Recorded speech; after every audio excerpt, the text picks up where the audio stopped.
Good morning to everyone. I am Dr. Sumi MS. The name of the course is Electromagnetic Fields and today's lecture topic is Magnetic Circuits and Behavior of Magnetic Materials. On completion, the students will be able to understand the structure of a simple magnetic circuit and also explain the three major types of behavior of magnetic materials. Magnetic circuits. These circuits include applications such as transformers as well as relays. A very simple magnetic circuit example is given in the diagram. First, it consists of a magnetic core comprising of a single material such as sheet steel, and it can also use multiple sections along with air gaps. Around the core is at least one set of turns of wires called windings, and that is a coil formed around the core. Multiple sets of turns of wires can also be used as in the case of transformers. For example, one for primary as well as another for secondary windings. Passing current through the windings will generate a magnetic flux in the core. As this flux is constrained within the cross-sectional area of the core A, we can derive the flux density B as pi by A, where B is the magnetic flux density in Teslas and pi is the magnetic flux in Webers and A is the area in meter square. Behavior of magnetic materials. There are three major kinds of magnetic behavior: diamagnetic, paramagnetism as well as ferromagnetism. Diamagnetic materials. These materials are barely magnetized when placed in a magnetic field.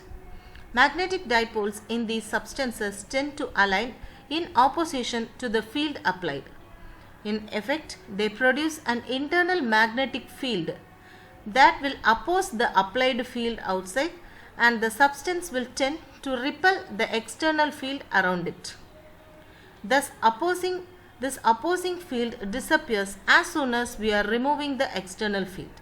Example for materials with diamagnetic property are gold, water, mercury and even animals. Paramagnetic materials. In these materials, the magnetic dipoles in the magnetic materials tend to align along the applied magnetic field and thus reinforcing the applied magnetic field. Such substances are attracted by a magnet if it applies a sufficiently strong field. Such materials are still weakly magnetized and the magnetization will disappear as soon as we are removing the external field applied. Example: liquid oxygen, sodium, platinum, salts of iron as well as nickel. Ferromagnetic materials. These materials exhibit the strongest magnetic behavior. Magnetic dipoles in these materials are arranged into domains where the arrangements of the individual magnetic dipoles are essentially perfect and they can produce strong magnetic fields. Normally, these domains are usually randomly arranged and the magnetic field of each domain will get cancelled by the another. Thereby, the entire material will not show any magnetic behavior. However, when an external field is applied, the domains reorient themselves to reinforce the external field and produce a strong internal magnetic field along the external field. Even upon removal of the external field, most of the domains continue to be aligned in the direction of the magnetic field.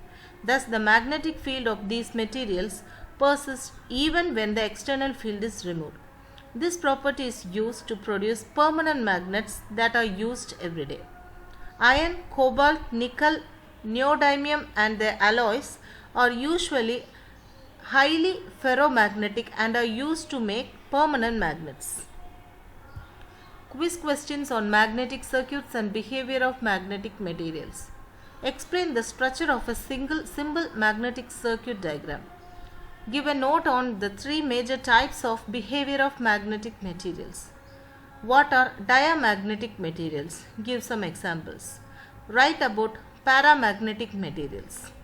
Give a note on ferromagnetic materials with examples. Thank you.